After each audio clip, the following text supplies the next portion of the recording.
So this sort of spiral ring has been found in many cultures around the world. There are examples that have been accredited to the ancient Romans, to the Mesopotamians, to the Saxons, the Vikings, and it is still one of the most basic ring making wire techniques that is taught in modern jewelry classes. Um, I've described this before, similar to the three-strand braid that developed simultaneously in multiple cultures that didn't have contact with one another. Um, this is one of the most really rudimentary styles of jewelry that can be formed with wire and your hands and just a few simple tools with no real special equipment. So we're gonna make that. Um, our materials today are a ring mandrel. You don't have to have one of these. It's handy if you want to make certain sizes. You can use any round thing approximately finger sized to form the thing around.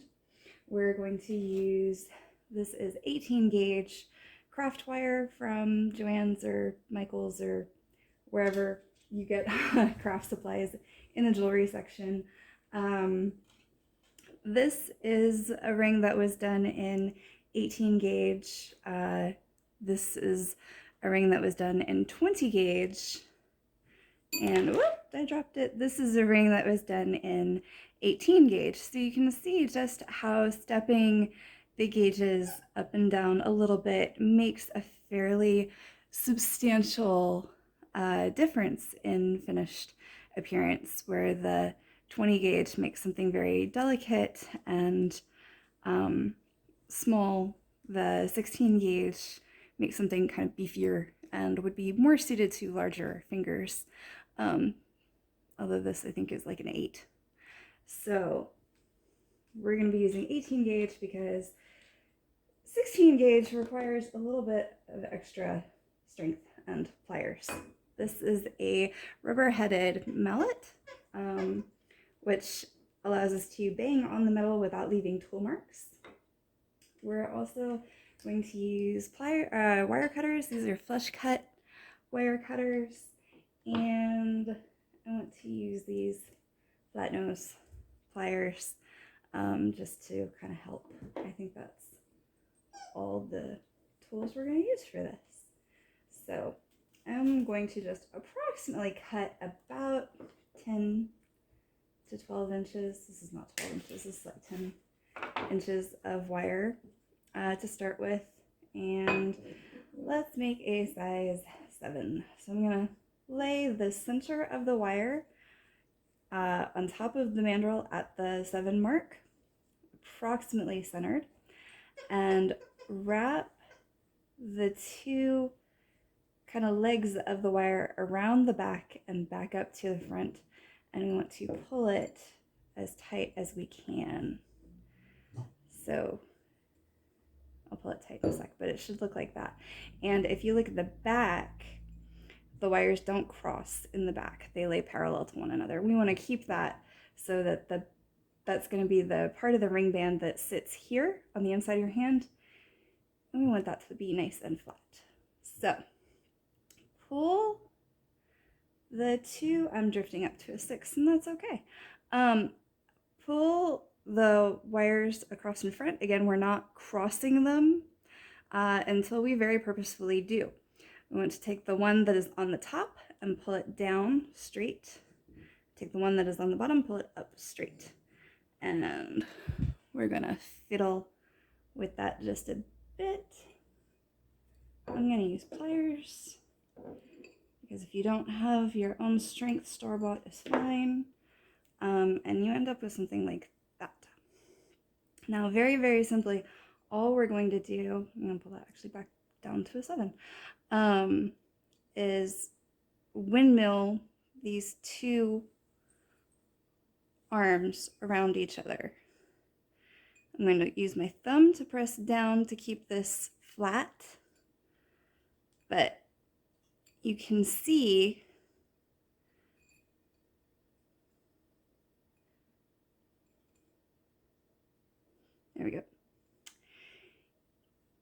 you can see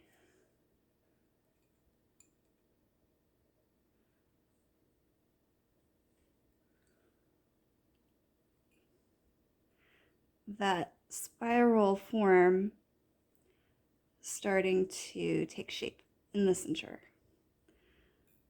of our bezel. This is technically a bezel. And I'm getting this one leg kind of popped up a little bit. I'm just gonna whack it with my hammer and it flattens out nicely. And I'm gonna keep spiraling and keep using my thumb to hold everything kind of flat.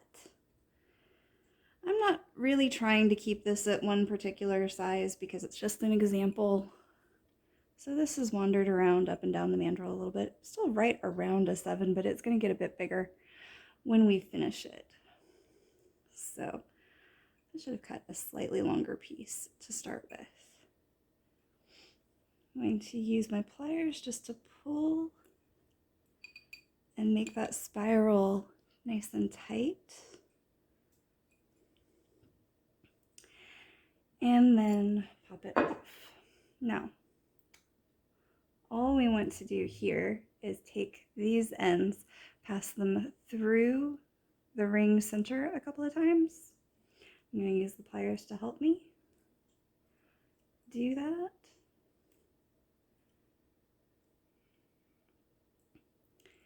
You can see what I'm doing. I'm keeping everything very tight and close.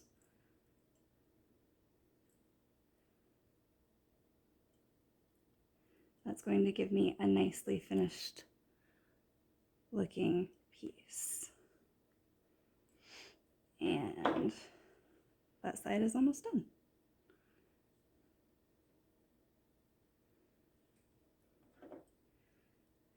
I want to make sure that my band is still not crossed. All the way around it is still perfectly flat. So, all right, we'll come back and finish that side in a second. Want to do the same thing on this side.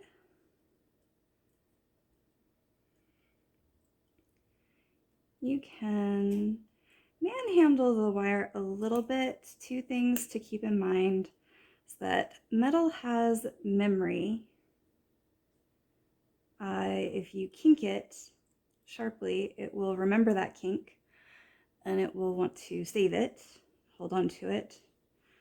Kind of like your artwork from childhood that your mom keeps in a box, pulls out to embarrass you. That kink will live on to embarrass you unless you start over. The other thing to know about wire is that it work hardens. The more you fiddle with it, the more you touch it, the more you manipulate it with pliers or hammers or even just your hands, the stiffer it will get and the more likely it will be to crack or break or do things that you don't want it to do. So I am doing this very quickly, honestly. I'm not taking my time with it, but I am using these flat pliers to kind of shape the spiral to be pretty and flat. And these pliers, I don't know if you can see because they're kind of dirty, they don't have any ridges on the inside. So again, they're not going to leave any untoward marks on the wire face. So all I'm going to do to finish this is come here and clip with my flush cuts right there so that the end of the wire is going to stay on top of the band. I actually want to use these flat needle nose to just kind of press it down.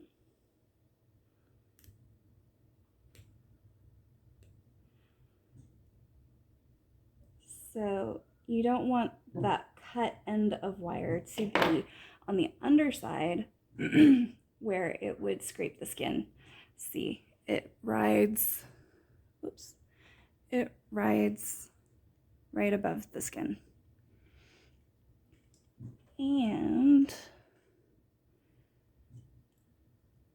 again, I'm just kind of perfecting my band. You see how tight the band has gotten while we've worked this? It really looks very finished now. And get this kind of down where I want him. And clip him off right there. And again, I'm just kind of zhuzhing this. I want to make these terminals, these little spirally end bits, as tight to the thing as I can, and then we're done. And the last thing I'm gonna do is honestly find out what size this thing actually came out. Guess what? It is like exactly a 7. I'm gonna bang it. It's a very technical term, banging it against the mandrel to just round everything out because it's kind of gotten deformed, and it is right at a 7, all said and done. Okay, so that is how you make a spiral ring. Again, I'm just gonna kind of play with that spiral bezel a little bit. And we're done. So I do recommend practicing a couple of times without trying to get any particular size accomplished. Like I said, I was nominally reaching for a 7, and then at some point I decided in the course of this I wanted to focus more on the technique rather than the size. And I highly recommend that for beginners. Don't be afraid to mess up. Do use inexpensive craft wire that you can throw out if it doesn't work, or save your failures. And you can see how far you grow in the course of making things. But yeah, don't be afraid to screw up. Don't be afraid to make more than one as a practice. And you'll eventually get it. Also, don't be afraid to use pliers to help you manipulate the wire around anything that you're not strong enough to pull on your own. Honestly, just gripping the end with the pliers and pulling gives you a better grip, which my dog is barking, which results in tighter spirals or whatever you're attempting to do. You can put more strength behind it if you have the artificial grip. So yeah, that's that one. Thank you very much.